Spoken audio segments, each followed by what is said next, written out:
Okay, guys, I am so sorry that I am not there again today. Coral is having some issues and just really in a lot of pain, and I just did not feel comfortable leaving her alone with the amount of pain she's in. So, yeah, doctors don't have a lot to say. We're just kind of waiting to get some tests done for her, some ultrasounds and stuff. So, I'm trying to get those scheduled.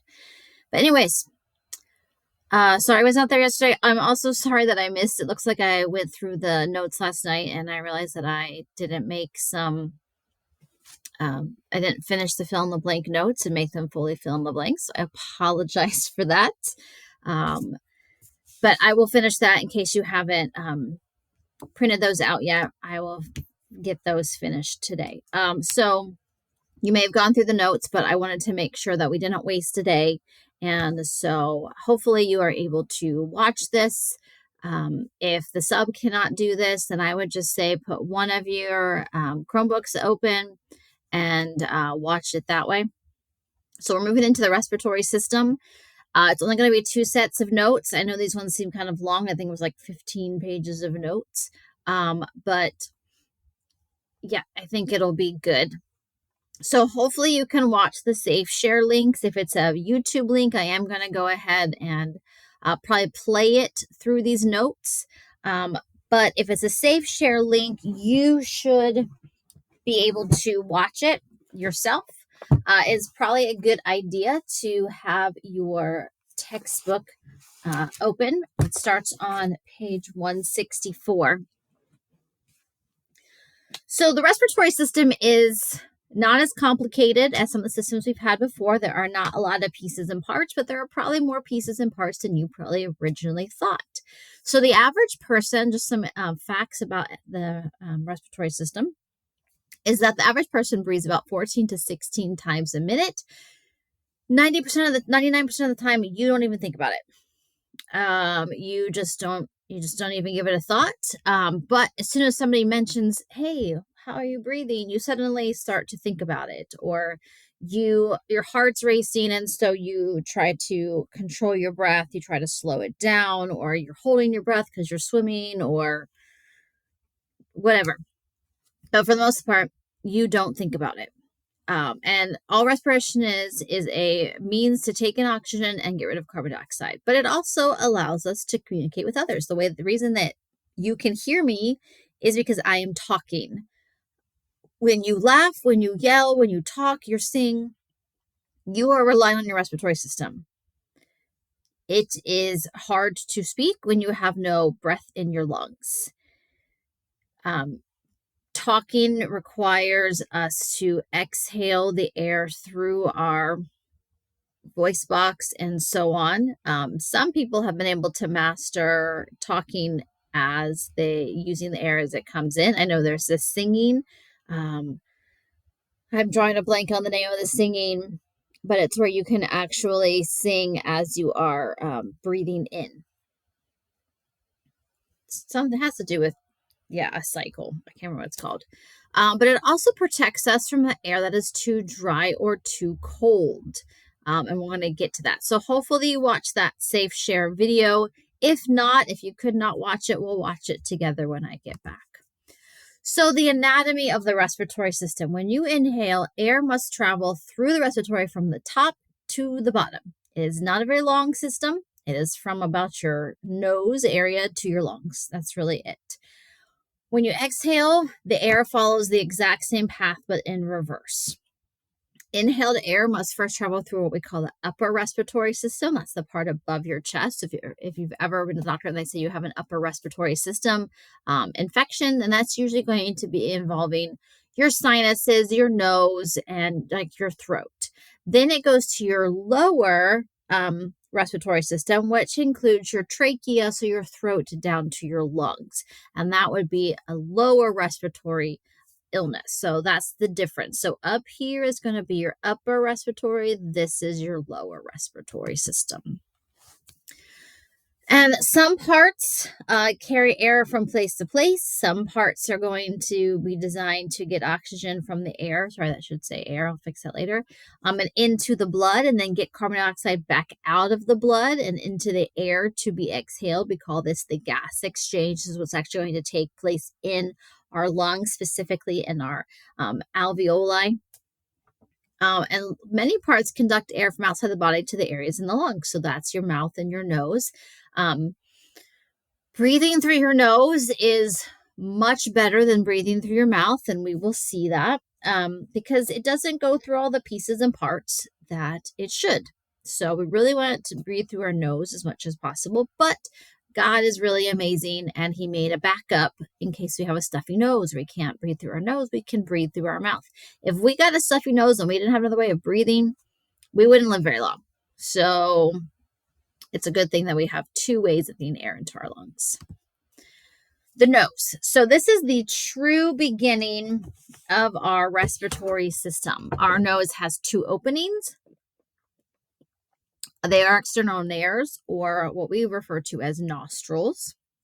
Air can bypass these nostrils when you breathe through your mouth, but the air misses out on some things that only the nostrils can do, the nasal passages and the sinuses can do. Okay.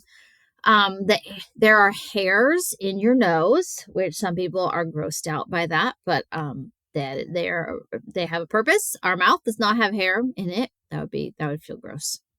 But the nose, the reason we have hairs in our nose is they filter out particles from the air because there's stuff in the air. There's lots of stuff in the air.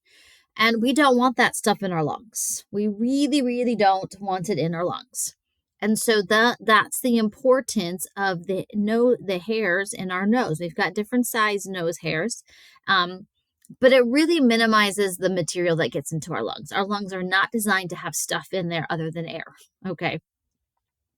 And then your nasal passages are a mucous membrane. So they are not skin like we have. They are still a type of an epithelial type of cells, but they are a mucous membrane, and that moistens the air. Our lungs, if we breathe in too dry of air, that's going to be bad for our lungs. Okay. And so we need these moisture. We need the air moist. So we have to breathe in preferably through our nose, and it moistens the air. And then there are a lot of capillaries very close to the surface here. And those capillaries are carrying that warm blood. Remember that our body temperature is about 98 degrees. So it is also warming up the air before it hits our lungs. Before the air even hits our lungs, it has been moistened and it has been warmed up, which is really important when you go outside and it is freezing outside, below zero, whatever. You do not want negative 20-degree air hitting your lungs, okay? No. So breathing through your nose is going to be able to do that. And that mucus coating, the mucus that's coating the mucous membrane, traps lots of dust and it traps bacteria. So it's going to help prevent us from getting sick. If you're breathing through your mouth a lot, you lessen that ability. You're allowing more stuff into your system. So there are these tiny hairs, in addition to the big hairs that you can actually see, but there are these tiny hairs, which we call cilia, that sweep the mucus and the debris that is stuck in that mucus. So the dust and the bacteria and whatever else you happen to breathe in is stuck in that mucus, because we know mucus is pretty sticky and gross. And it sweeps it to the back. You ever find yourself just randomly swallowing all the time? Because you are swallowing this. And yes, that sounds gross, but you are swallowing. And now that I'm saying that, you're probably all swallowing because you're thinking about it now. But you are swallowing the mucus and the dust and everything else you breathe in through your nose and the bacteria.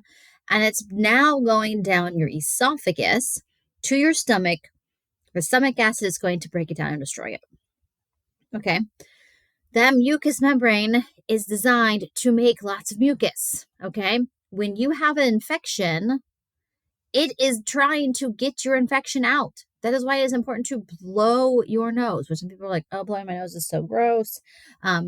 Yes, nobody likes to see a lot of that mucus. I know it's gross, but it is your body's way of trying to get rid of that bacteria. It literally contains enzymes in the mucus that helps destroy bacteria. Okay. Another reason it's really good to breathe through your nose. You don't have this stuff in your mouth. Okay. And it also has molecules that attract helpful bacteria eating viruses called bacteriophages. And who doesn't want bacteria eating viruses living in their bodies?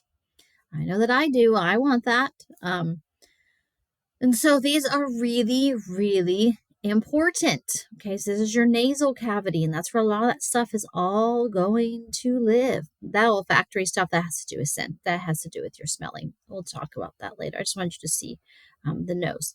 So yeah, it's going to go down. The mucus is going to go down your throat like that. Okay. Sneezing is important as well because it is helping you get rid of whatever irritant just went up your nose. Okay. So this is a very forceful expulsion of air. Very forceful. It has been timed at almost 200 miles an hour. That is like hurricane force winds. Okay. That is really strong. So what happens is something goes up your nose and it has irritated it. And it's irritated, that nasal lining is going to trigger a sneeze. So when the nerve fibers in your nasal lining detect the irritation, there's a nerve reflex that's going to be triggered. And this reflex causes the muscles in your chest and your throat to contract vigorously. Not just small and slightly, but like vigorously. And you're going to have this powerful release of air from your mouth and your nose. And the purpose of this is to expel that mucus that contains the irritant that is bothering you.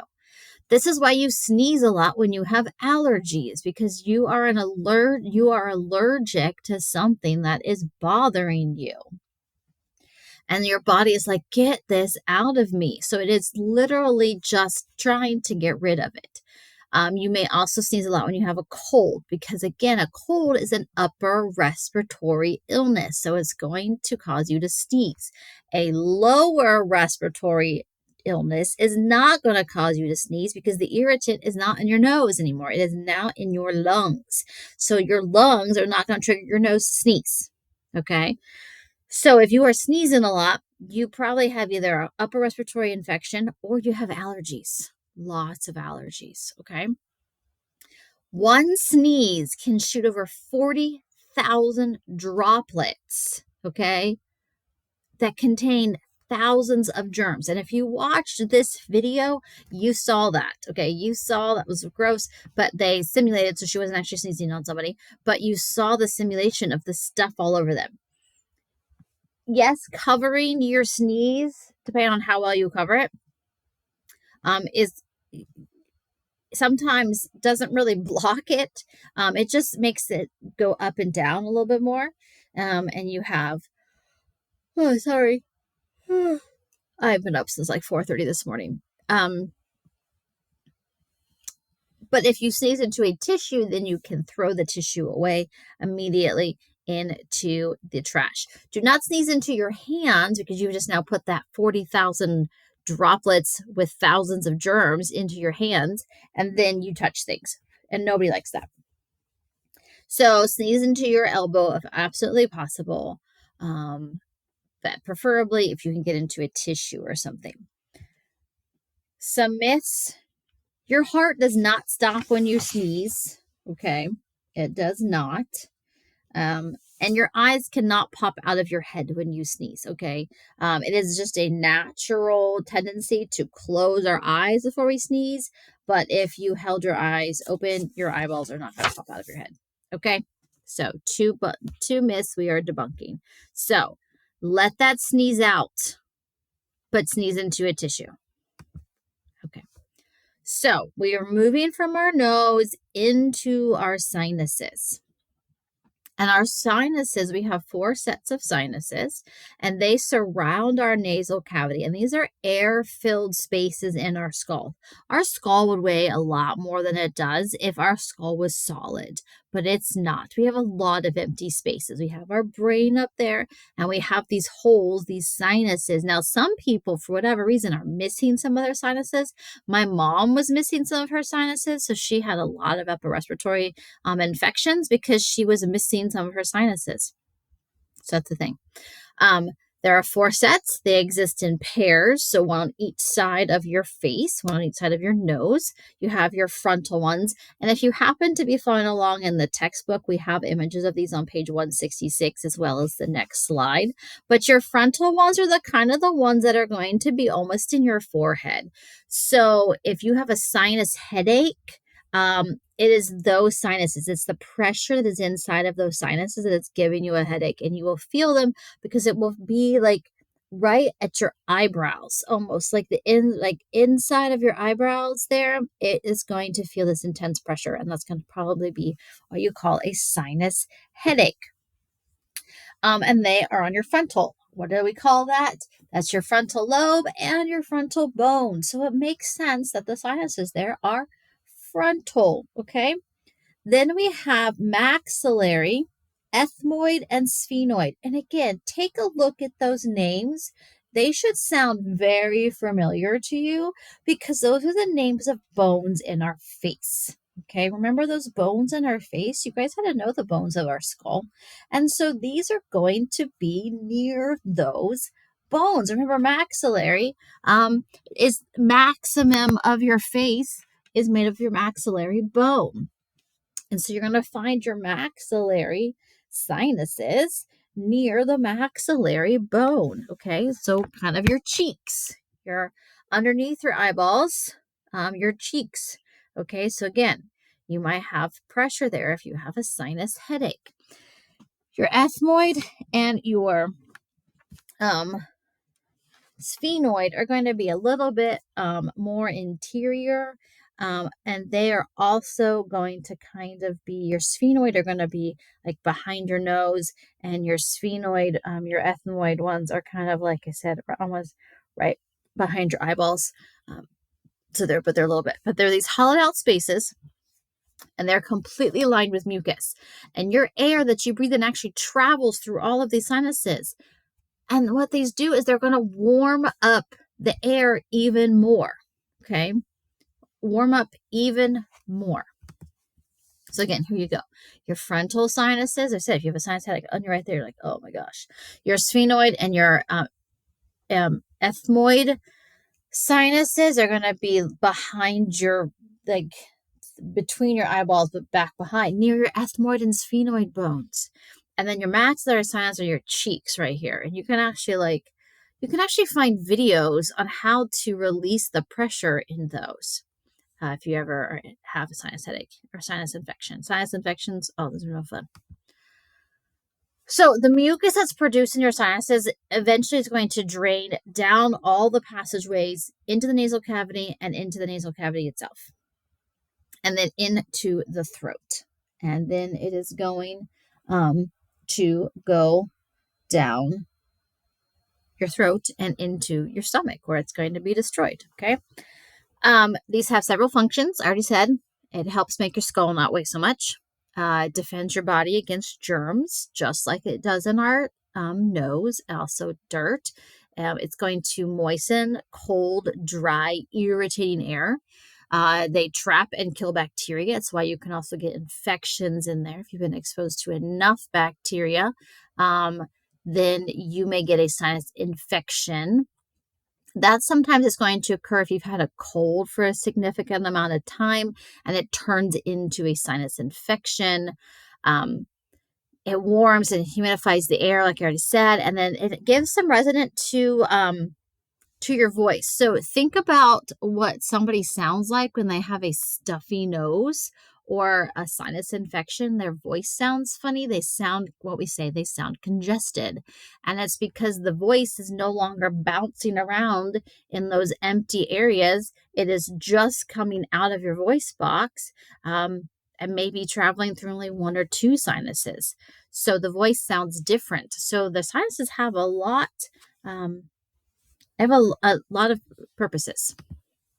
Okay, then we get to this word, and it is a weird word. It is pharynx. Pharynx. A lot of people pronounce it pharynx and put the N before the Y, but it is pharynx. If you literally look at the pronunciation, it's pharynx.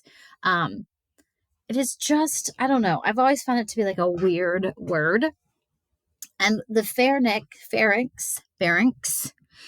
is your throat. And it is a funnel-shaped tube that begins at the rear of your nasal cavity and extends down to your larynx. Larynx. Again, I feel like I want to switch the Y in the end and pronounce larynx and pharynx, but it's not. It's pharynx and larynx. Okay? So in order from beginning to end, air passes through three regions of your pharynx: your nasopharynx, your oropharynx, and your laryngo. I cannot talk. This word is really hard to pronounce for me for some reason. Laryngopharynx. Laryngopharynx. Okay? Laryngopharynx. That's what it is. I looked up how to pronounce that one correctly because it's like a tongue twister for me, and I'm sorry.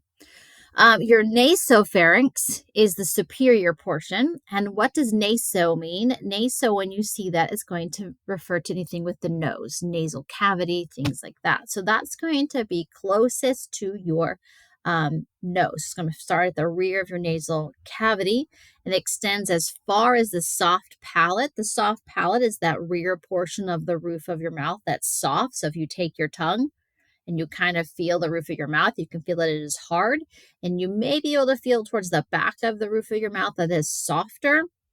That is called your soft palate, and it really helps you swallow. It's very important.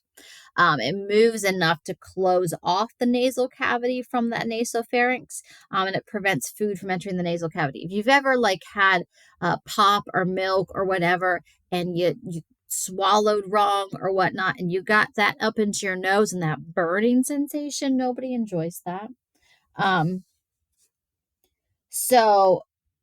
You really, really want to thank God for giving you that soft palate so that you don't have soda or pop running up into your nose, because that would hurt. Oro sounds a lot like oral. So this is going to be close to your mouth. And this is going to be close to your larynx. So here we go. The pharynx communicates with the middle ear via these tiny tubes. And you may have heard of kids getting ear tubes in their ears, or ear tubes. And this is because there is a tube that travels between your ears to your pharynx. Okay. And these are called pharyngotympanic tubes. Again, pharyn is pharynx, and then tympanic, things sound like your tympanic membrane or your tympany or your ears. Okay. You've also heard them as eustachian tubes, and these tubes drain fluid away from the middle of your ear down your throats. And this is really important because it equalizes the pressure between the atmosphere around you and your middle ear. So if you've ever been in an airplane and you had to pop your ears because the pressure was so important, you might have had to yawn to get those eustachian tubes to pop. And it's because you need to stabilize or equalize that pressure inside. So the air, the middle part of your ear is where your vibrating eardrum is, hence the tympanic portion, the tympanic membrane. And it transfers sound vibrations to these three tiny little bones, which we'll talk about later. So it makes it possible for you to hear. But if the air pressure inside your middle ear is different from the air pressure outside of your body, then the eardrum can't vibrate. So you can't hear as well. Okay. So your hearing is temporarily impaired. That's why you're like, I need to pop my ears. My hearing feels funny. And so you yawn, which is helping you pop it's literally you're popping your ears, is you are equalizing the pressure between your throat, which is why you yawn, your pharynx, and your eardrum. Okay. And these tubes then help, and that's why your hearing goes back to normal. So it's really important that we have that connection there, because we would not be able to hear otherwise. So it's really important. So they're called your eustachian tubes, and babies often have to have little tubes put in there because their tubes are so small and short. So especially really tiny babies, like Coral was really tiny as a baby. So she had to have tubes in her ears because her tubes were so small that they got infected very, very easily. So then you have your oropharynx, and this is the middle part of your pharynx, the part of the throat that is behind your mouth, hence your oro, extends from the soft palate down to the level of the hyoid bone, which is a small U-shaped bone that supports your tongue. Remember, we learned about that when we learned about the bones, and that there is no joints. This is free floating, and it's just held there by all the muscles in your throat. Okay. And these are both just tubes that air passes through. And your oropharynx, is where your tonsils live. We'll talk about your tonsils in a second. The third part of your pharynx is the laryngopharynx. Laryngopharynx, how do you pronounce that? And again, begins at the level of your hyoid bone and extends until you get to your larynx. After leaving, air is permitted by an anatomical gate that we call the epiglottis, and it allows the air to continue on its path to your lungs. Epiglottis is really important because it is what shuts off your esophagus when you are breathing, and then shuts off your trachea while you are eating. So it is this flap of skin, not skin, sorry, that was the wrong word, a flap of lining in there that allows you to eat and drink without choking or whatnot. So if you look on page 172, you'll see the epiglottis is is there. It's like I said, it's a trap door that allows it allows you to shut off your esophagus when you breathe and shut off your trachea when you are eating, because you do not want food down your trachea. So here your tonsils look. I did not forewarn you that'd be a pretty picture. Those are obviously enlarged, swollen tonsils, but it makes it also easier to see. If I were to just put a normal person's tonsils in there, it might be a little bit hard to see. So here's your hard palate we talked about. Here's your soft palate. It's what allows you to close off and breathe and swallow and all of that stuff. So these are your adenoid tonsils. You also have something called adenoids back there, but they are in the back of your nasopharynx. You have your palatine tonsils and the lingual tonsils. So you have 3 different types of tonsils. And so your adenoids are located in the back of your nasopharynx. Sometimes they're just called adenoids.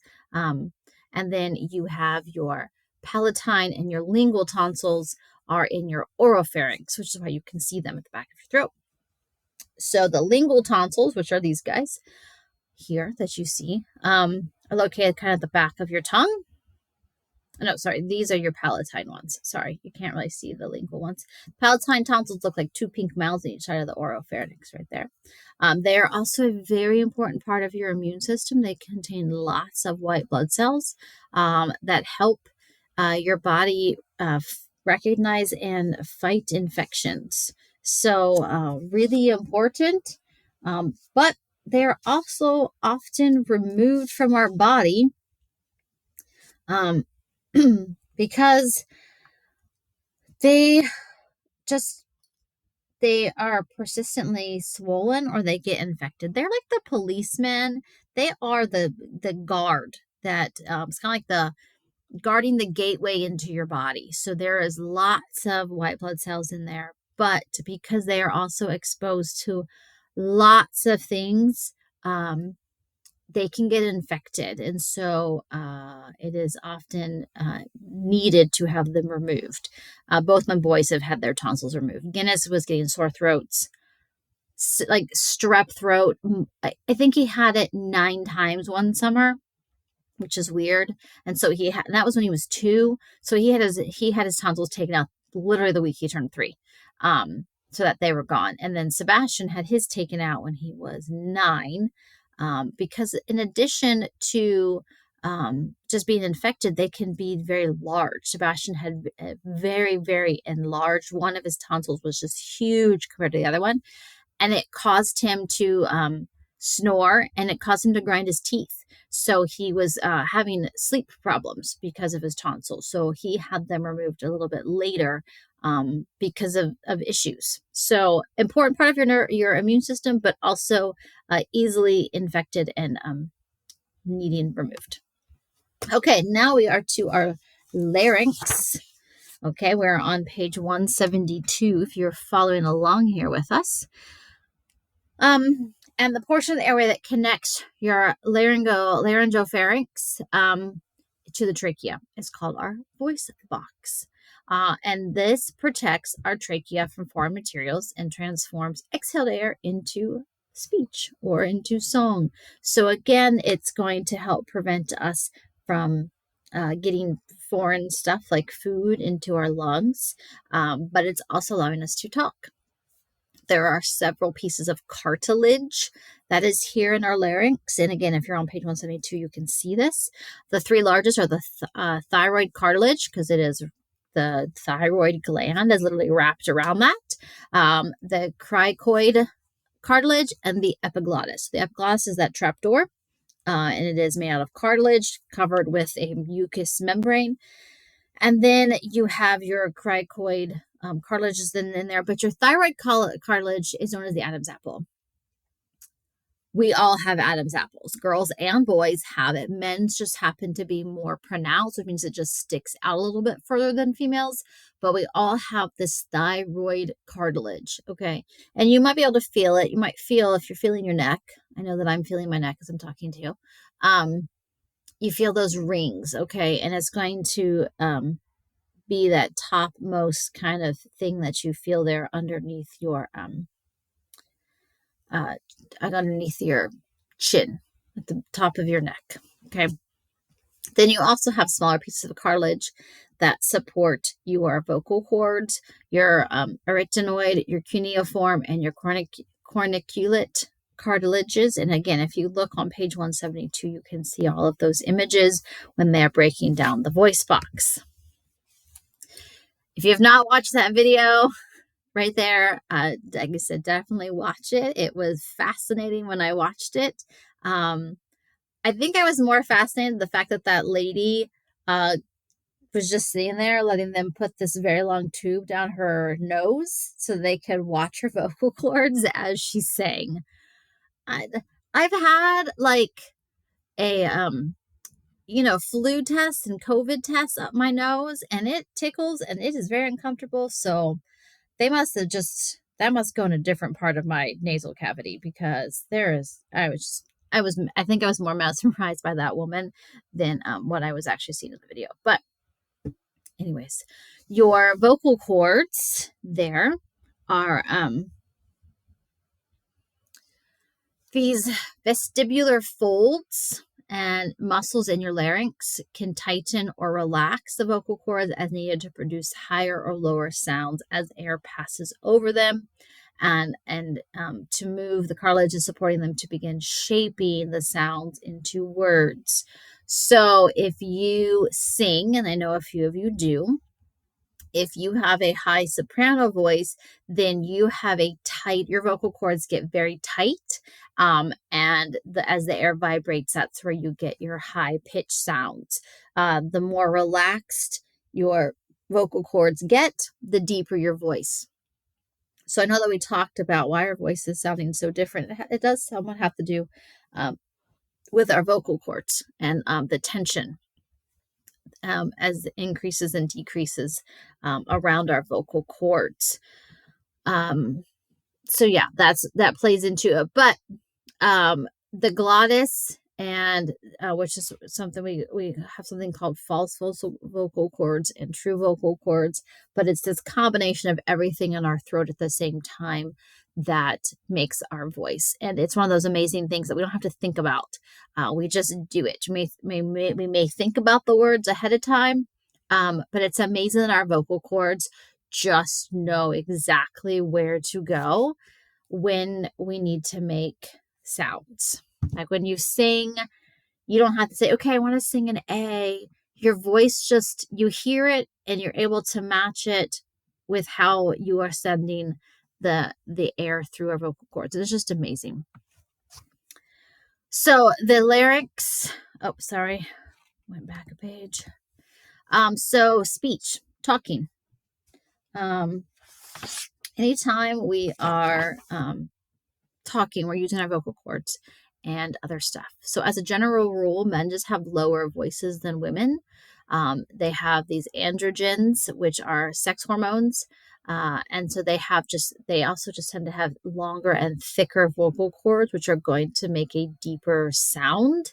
That's just a general rule. There are men with very high pitched voices, and there are women with very low pitched voices. It all has to do with our vocal cords and a few other things, but our nasal and oral cavities are involved. Obviously, it is our mouth that our speech comes out of. It's our singing. You may have what people say a nasally voice, and it just sounds like more air is going through your nasal cavities prior to you speaking. But all of that contributes to the resonance of your voice. Your tongue plays into the formation of your words, so do your lips, and just molds our sounds into recognizable speech. For the most part, if you want to make certain sounds, we have to place our tongue in certain places in our mouth. Now, people do certain things. There's also speech impediments where people physically can't make certain sounds. Um, um, so on. We may say certain vowels or letters a little bit different, and so on. Then we get to our trachea. So get to our trachea. We're on page 174 there. And this is also known as our windpipe. And it begins at our larynx and runs all the way down to our chest. And it's about 5 inches long and about 1 inch in diameter. And it branches off into 2 bronchi, 1 bronchus for each lung. And the wall of the bronchi have 4 layers. You have your mucosa, your submucosa, your hyaline cartilage, and the adventitia. And again, this is lined with a mucous membrane that produces lots of dust, catching mucus and sweeps it away. Same thing with our nose, with microscopic cilia down into our. This one actually sweeps back up our throat, so that it can go down our esophagus. This one does not sweep down. This actually sweeps up. Okay. So it's moving it back up towards the pharynx so that it can come out that way. So, okay, because we want to keep it. The whole point of this is to keep away from the lungs. So the mucosa and submucosa are packed with mucus, producing goblet cells. It's a fun type of a cell. And the mucosa is lined with ciliated cells, which continually move the mucus towards the pharynx, which is going back up, so that it's keeping the stuff away from our lungs. Okay, back up. So here's the anatomy of the trachea. It's the same picture on page 174. So below the mucosa and the submucosa, the trachea is supported by 16 to 20 rings of hyaline cartilage. So there are the hyaline cartilages, what you can kind of feel. It's the rings you feel in your throat. These are C-shaped rings, so they are open in the back. And if you did not have these, the trachea would collapse, and then air would stop moving, and you would suffocate and die. So they're really important. You have this dense connective tissue that holds these cartilage rings together. The opening of each C face opens posterior, which means towards the back, and it opens towards the esophagus. The outer layer of the trachea is the adventia, composed of lots, again, of connective tissue that helps pretty much secure that trachea to the surrounding structures in your throat. So your muscles and specifically a lot of your esophagus. Okay, so you can see all those rings there. Next, we're getting into our bronchi, and this is actually when we are getting into our true lungs here. We have the right primary bronchus goes to the right lung, left primary bronchus goes to the left lung. Bronchi is plural for bronchus. We often refer to this as the bronchial tree as it goes into our lungs, as it branches off again. It literally looks like an upside down tree. It just branches off into smaller and smaller limbs and then sticks, just like an actual tree does. You can look, if you're looking at page 174, you can see where we refer to that as the secondary bronchi. It's the next. So you see the trachea splits into two bronchi or two bronchus. And then you can see that bronchus separates again. And that starts to separate actually pretty much once it's in the lung. Okay. And then that forms tertiary bronchi, because tertiary is the third level, which supplies air to the different segments of the lungs. We also refer to this as segmental bronchi. And then the tertiary bronchi divides into bronchioles. So, have you ever heard of someone having bronchitis? It's an infection of your bronchioles. It's sometimes an infection, sometimes it's just inflammation. Your bronchioles are very swollen, and it causes you to cough a lot. And that can be caused by an infection and often caused by allergies. It's allergic bronchitis, and it is. Your allergies have produced inflamed bronchioles. So bronchioles are much smaller in diameter than your bronchi. They do not have any cartilage in their walls to help keep them open. They are held open by what we call elastic fibers that are attaching them to the lungs tissue itself. They continue to divide and become terminal bronchioles, which is the end of our air conducting part of our respiratory system. So this is all the part that is bringing air down into our lungs. The structures past the terminal bronchioles are involved in the actual gas exchange where the oxygen is put into the blood and carbon dioxide is taken out of the blood. So our terminal bronchioles form the respiratory bronchioles, which are studded with our gas exchanging alveoli. And then our respiratory bronchioles divide into alveolar ducts, which are also studded with alveoli. So we have lots of alveoli in our lungs, which is super important. And now we're into our actual lungs. So when we think of the respiratory system, we think of our lungs, and we don't really think of a whole lot else. So again, here is our bronchus. Here's our secondary bronchioles, bronchus, see that? And then you become so on and so forth. So you get these tiny little ends. So these are the organs that are responsible for both ventilation and respiration. Respiration is the process in the lungs that gets oxygen into the blood and carbon dioxide out of the blood. It is referring specifically to external respiration, which is the gas exchange in the lungs. This is different than cellular respiration. That is different. Then our internal respiration is gas exchange between the actual capillaries and the cells and the tissues of the body. Okay. So internal respiration is how the oxygen actually gets to your cells and to your tissues. Your external respiration is the gas exchange that happens in the lungs themselves. Cellular respiration is when the cells get energy from glucose. So 3 different types of respiration. We're really not talking about cellular respiration at this point. That comes later. So see, there's your thyroid, right around your thyroid cartilage there, which is kind of where your Adam's apple is. See? So ventilation, air must reach the lungs in order for respiration to happen. Ventilation gets air into those lungs. Ventilation just means breathing. It's the process of moving air from the environment into your lungs, which we refer to as inspiration or inhalation. I always refer to it as inhalation versus inspiration. I just use inspiration for other areas, other words, other meanings, I guess. And moving air back out. Again, expiration, which I use more that my food has expired or expiration dates, I usually use exhalation. So inhalation, exhalation are the words that I usually use, but know that it also means inspiration and expiration. Without lungs, your air would not be drawn in through our airways, and with no way to get oxygen into our blood, we would die within minutes. This is why you suffocate within a few minutes, because you have deprived your body of needed oxygen. That's why God built a backup plan that we can use our mouth and not just our nose to breathe. So some gross anatomy.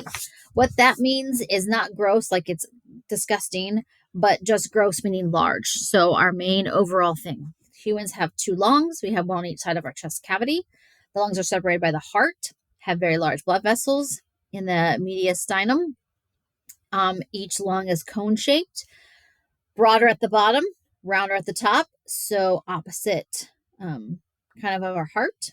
The inferior portion is called the base, which sits on the diaphragm. So again, opposite of the heart, the base is at the bottom, where the heart, the base is at the top.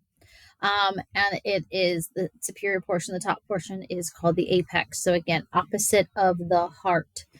On the medial surface is the hilum, which is where the bronchi and blood vessels enter the lungs. So the medial membrane is closest to the middle line of your body, because the medial kind of sounds like median, which is the middle. So this is kind of where the bronchi actually enter your lungs. Lungs are not identical. The right lung is slightly larger and has 3 lobes to it. The left lung is slightly smaller and only has 2 lobes, and it has a concave depression. So concave, thinking of a cave in a hillside, that accommodates your heart. So your heart has to sit there more so on your left side. So your left lung is slightly smaller. Okay. Now we're getting to the alveoli. This is where the magic happens. This is where the oxygen is taken in and the carbon dioxide is taken out of our bodies. So gas exchange happens across the walls of these little sacs that we call alveoli.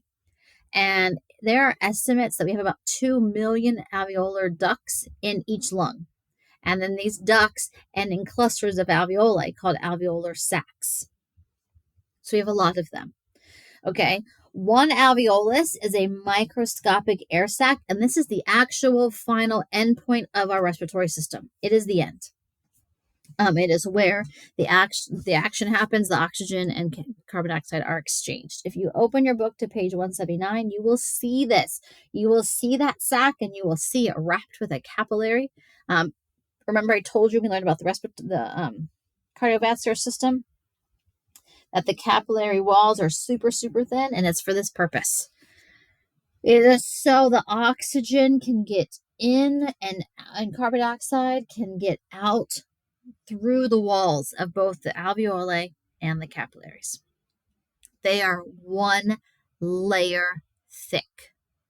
1 layer of that squamous epithelium cell. Remember we learned about the squamous? So it's kind of, you remember that cell. Makes about 95-97% of the alveolar lining. So we call these type 1 alveolar cells. There are some other cells obviously in there. The cells are extremely thin, and this allows the most efficient gas exchange possible. Okay. The outer surface is completely covered with this mesh of capillaries that starts off with deoxygenated blood, oxygen that's very poor, blood that's very poor in oxygen.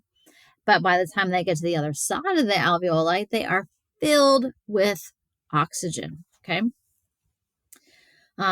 This is where the air from what you breathed in and the blood inside of your body are brought so close to each other.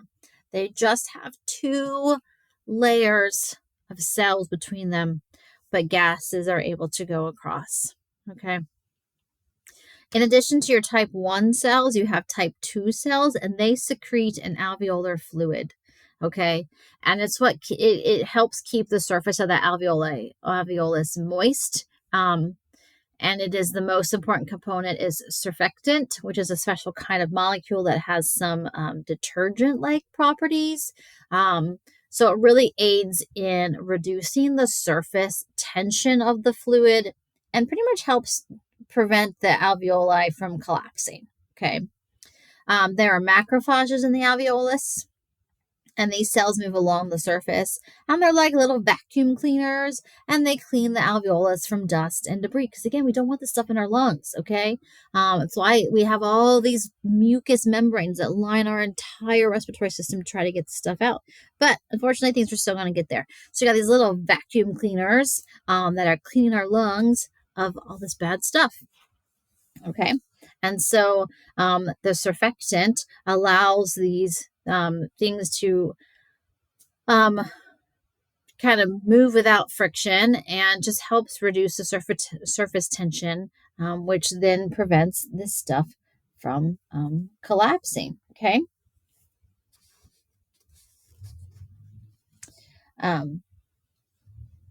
So you have about 300 million alveoli in each of your lungs.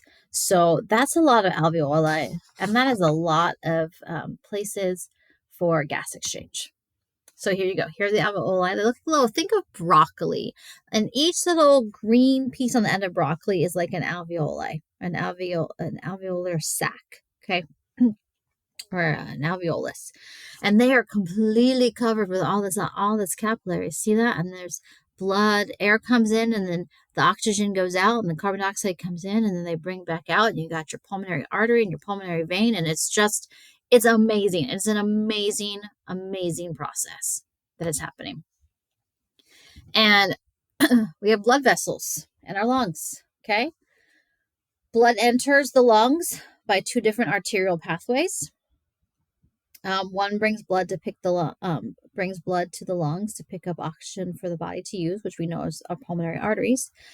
And just like the heart has the coronary arteries, we need arteries that bring blood to the lungs to simply do their job. Okay, and these are called bronchial arteries, and they bring the blood supply to the lungs for the lungs to actually do their job. Just like the coronary arteries bring blood to the heart to do its job, the bronchial arteries bring oxygenated blood to the lungs so that they have the nutrients that they need. Okay. And then we have most of the blood then from these arteries returns to the heart through the pulmonary veins. So they join the pulmonary veins and some via the bronchial veins, and they empty straight into the superior vena cava. Okay. Then we have something called pleura. Remember that the heart has something called the pericardium, which was like this nice sac that was around it. And it helped keep it nice and enclosed. And it was like that double balloon that just had this nice lining and kept it lubricated and all that stuff. The lungs are the same thing. It's called a pleura. And each lung is enclosed in its own double-layered membrane called the pleura. And the layer of pleura covers the surface of the lung. It's called the visceral pleura. So it's the one that is closest to the lung is the visceral. And the layer that's adjacent to the interior of the chest wall is called the parietal pleura. If you look on page 182, you will see an image of this. And then there's these cells that produce just a really small amount of liquid that helps lubricate the space between that visceral and parietal pleural surfaces, just like we saw in the pericardium, that there was some, again, to prevent some friction. Okay, allows your lungs to expand and contract with little to no friction. Okay, so that is the anatomy of our lungs.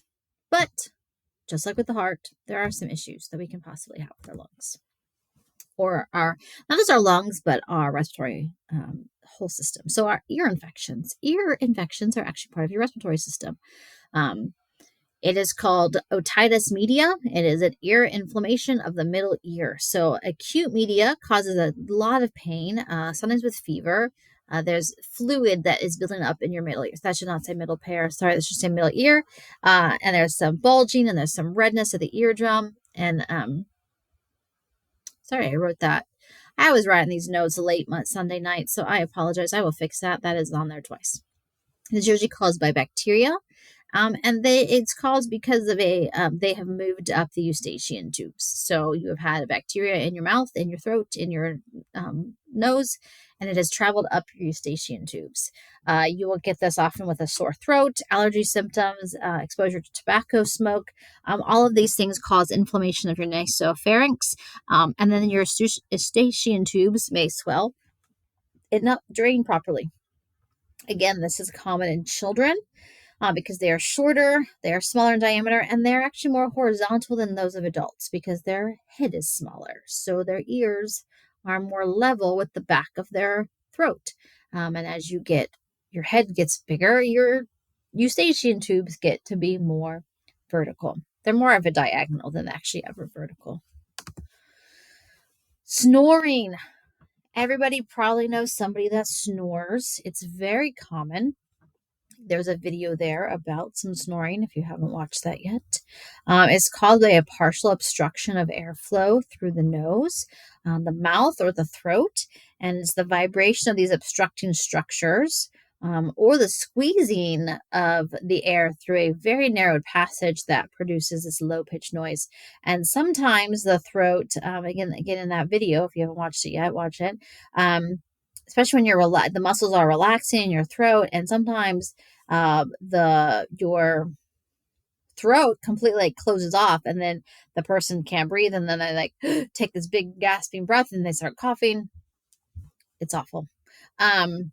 And they wake up. Sometimes they wake up, sometimes they do not wake up. Sometimes you wonder sometimes if they are breathing in time, or if they're going to breathe and whatnot. So this can happen because of allergies, enlarged tonsils, adenoids, deviated septum, which is in your nose, usually a long uvula, which is that thing that hangs in the back of your neck, excessive relaxation of the tongue or throat muscles, just some causes of snoring. Men are more likely to snore than women, and overweight people with a lot of bulky tissue in the neck are more likely to snore. Laryngitis is awful. I've had it. It's an inflammation of your larynx, and it can result in hoarseness or even complete temporary loss of your voice.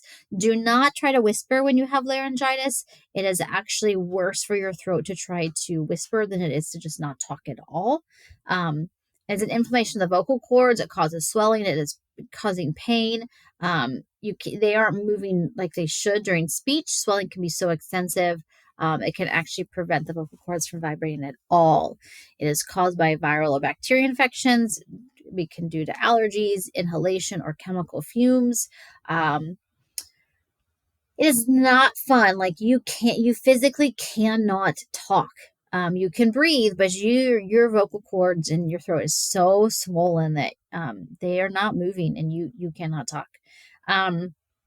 Sometimes you can actually have chemical burns if you have real bad acid reflux. That acid is actually coming up into from your esophagus and actually can burn your vocal cords area. It also comes from an overuse of voice. So often singers, people that have a lot of tours, a lot of concerts very close together, can often get laryngitis and then have to take a couple days off. And because the only way to get better, one of the only ways to get better is other than antibiotics, is you have to rest your voice. You just have to rest, and you have to not talk, which is really fun when you can't talk to anybody. And it can also be caused by an inflammation by cigarettes or even alcohol. Asthma. About 8% of the population in the United States suffers from asthma. So I bet all of us know somebody that has asthma. You can have different forms of asthma, but it's pretty much a chronic inflammatory disease of your airways. Different things can trigger it. It's just intermittent spasms. So your airways are constricted for a variety of time. It makes it difficult to breathe, both exhale and inhale. And a severe asthma attack can sometimes lead to death because somebody physically, their airway is so swollen that they cannot get air into their body. That is why if somebody is having a massive asthma attack, it is important to get them relaxed and get them the medicine that they need and possibly get them to the emergency room. So shortness of breath, cough, wheezing, lots of things can trigger it. Infections, exposure to cold air, that really walking out into real cold air can be a trigger. So it's important that they keep scarves, things like that over their nose and mouth so they are breathing in warmer air. Exercise, there's also what they call exercise induced asthma. And this is caused when you are exercising. Allergies, again, exposure to irritants. Treatment is really focused on minimizing the inflammation of the airways. So that's why there's different medications for that. Then we have pneumonia. It's an inflammatory condition of the lungs themselves. Primarily affects the alveoli. You will hear this when doctors listen to you with a stethoscope. They'll actually hear it, and it will sound like there's fluid in your lungs. Most common causes an infection. But there are autoimmune diseases and exposure to certain medications that can cause pneumonia. It is particularly dangerous when you get pneumonia from aspirating into your lungs, which means when your stomach contents get into your lungs. Because then this is the acids, your stomach acid is one of the strongest acids on the planet. And when that gets into the lining of your lungs, it is going to burn it. You're going to have damage.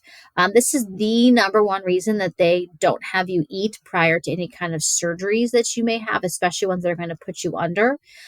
Because if you have food in your stomach and you happen to aspirate, which is to throw up while you are under and you're completely passed out, so you can't sit up and throw food, you can't throw up. It's going to go back up and get into your lungs. So this is the number one reason why they don't let you eat for so many hours before any kind of surgical procedure is for this right here. The severity can range from very mild to life-threatening. I know people who have died from pneumonia, specifically due to aspirating into their lungs from surgeries, and just dying from pneumonia because they died from pneumonia. It is the 8th leading cause of death in the U.S. It's much more common in the young or the elderly, usually over 75. Some risk factors for this are if you are a smoker, if you have alcoholism, you have liver or kidney disease, or any kind of illness that suppress or weaken the immune system like cancer.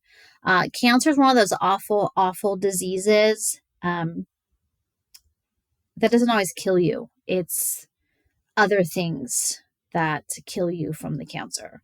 So your immune system is compromised and you get sick. It's why when you have cancer and your immune system is low, it's why you have to be really careful about who you're around, because it's not the cancer that's going to kill you. It's going to be the pneumonia. It's going to be other things. It's going to be blood clots to your lungs or to your brain. It's going to be things like that.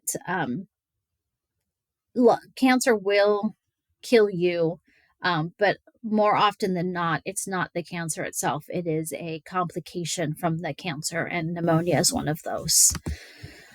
Surfactant, we talked about that. It is part of your lungs, and premature babies that are born too early don't have this. Babies do not use their lungs while they're in the womb. They don't breathe because they are floating in amniotic fluid. So gas exchange takes place between the baby's blood and the mother's blood through the placenta. Okay. And as soon as the baby is born, though, that baby has to take a breath, and they need to expand the alveoli in the lungs. And remember, the surfactant is what allows those alveoli to not collapse. But in a baby that's born too soon, they don't have any of that. They don't have the surfactant that is allowing their alveoli to not collapse. Babies are going to have difficulty breathing, and the alveoli are going to collapse, and that baby is going to die. The surfactant actually starts to form just a few weeks prior to birth. So if the baby's born too early, it's not there. Remember when I was pregnant with Guinness, they were really worried he was going to come early. So I had to get shots in very uncomfortable places, to steroid shots to do this, to speed up the maturation of his lungs, so that when he was born, if he was born early, he didn't have this problem, didn't have to stay in the NICU. So there are intensive care facilities that actually assist the premature babies helping them breathe, and even provide this artificial surfactant until the baby's lungs naturally catch up with the production. Babies don't start to produce this till, mid 30s, 30 weeks, mid 30s. So if they're born at 27 weeks, their body is not ready to produce that for, another month or so. So we have amazing, amazing facilities that can help do these things for babies. Then we have also some pleural problems, which is just like we have issues with the pericardium. This is something going on with that sac around our lungs. If it becomes inflamed, it's called pleurisy. It can result in severe pain when you're breathing. It's often the result of infection. Think of if you had ever had a really bad sunburn and it hurts to wear clothes because it just hurts. That's literally what it's feeling like. Um, there's inflammation. The linings are rubbing each other, and it literally feels like wearing clothes on a severe sunburn. Okay. Um, at times, fluid can leak into the pleural cavity. When blood collects there specifically, it's called a hemothorax because hemo means blood and thorax is your chest cavity. This can be a traumatic injury to a lung. So if you took a hard hit, were in a car accident, something like that, blood can seep into your pleural cavity. If it's some serous fluid, which is like a watery fluid that accumulates in the pleural cavity, this is called pleural effusion. Again, this can be called from an infection, a malignancy, heart failure, liver disease, kidney disease. All of these things can lead to just fluid accumulations in our body, just like we talked about with our cardiovascular system. And pneumothorax occurs when air, because pneumo means kind of like air, lungs, right? So air has entered our pleural cavity. Emphysema or asthma can lead to this. Smoking is awful. Don't do it. One of the leading causes of death worldwide, about 500,000 per year in the U.S. Life expectancy is about 13 years less than someone who's a non-smoker. And a non-smoker, the risk of dying from cancer is about 1%. And reading that stat, because my mom, that's what my mom died from, was lung cancer, and she never smoked a day in her life. So she was that 1% that got lung cancer, and it was bad. Lung cancer is not a fun thing. It is definitely not something that you want or wish for anybody ever, ever, ever. It is not a cancer that has a very high survival rate.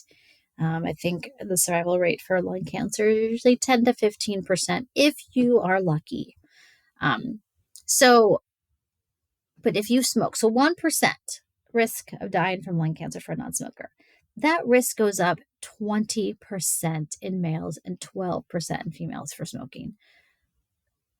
Like, why? It also increases the risk of heart attack, peripheral vascular disease, cancer of your larynx and your mouth, emphysema, pancreatic cancer, bladder cancer, stomach cancer. Cancer is awful. It's awful, awful, awful. We'll watch that video when I'm back. So there are a couple procedures. The Heimlich maneuver, we've all heard of that. It's an obstruction in the airway. Usually when you are eating, it has stuck in your trachea or your esophagus, and it is not allowing your trachea to open fully. And so the Heimlich maneuver is a maneuver that someone can do to provide life-saving help prior to the ambulance and whatnot getting there. And it just really involves exerting a sudden pressure on the victim's upper abdomen just below the diaphragm. And that sudden kind of compression forces the air to move the lodged object. But it is very easy to injure somebody with this maneuver. So just kind of be careful. There is a law called the Good Samaritan law that they cannot sue you for hurting you while they try to save your life. Because it's amazing what people will try to do. You were dying, someone did the Heimlich maneuver, they broke your ribs, and then you want to sue them. But if they hadn't stepped in, you would be dead. So there's a special law to help protect you. But try to know what you're doing, I guess. The pressure point varies between adults and children, also how forceful you are. Some people prefer to just hard slaps on the back. If somebody is too big for you to wrap your arms around, you would kind of lean them over a chair and just hit really hard on their back. So there's different ways to do that Heimlich maneuver. And last but not least is an emergency tracheotomy. You've probably seen these done in movies and they look like they're so easy to do, but they are not. This is to only be done by a trained medical professional. Please do not try this. That video is going to show you a tracheotomy. We will watch that when I get back. One cut is made between the hyaline cartilage rings and a tube is inserted so the victim can breathe. A cricothyrotomy is done higher up and should still only be done by a professional. So again, we will watch that video tomorrow. So that is it on the respiratory system. I know this seemed really long, but I just want to make sure you guys got these notes. You could actually listen to me explain it, and then I will be back tomorrow. So I'm going to go ahead and stop the video.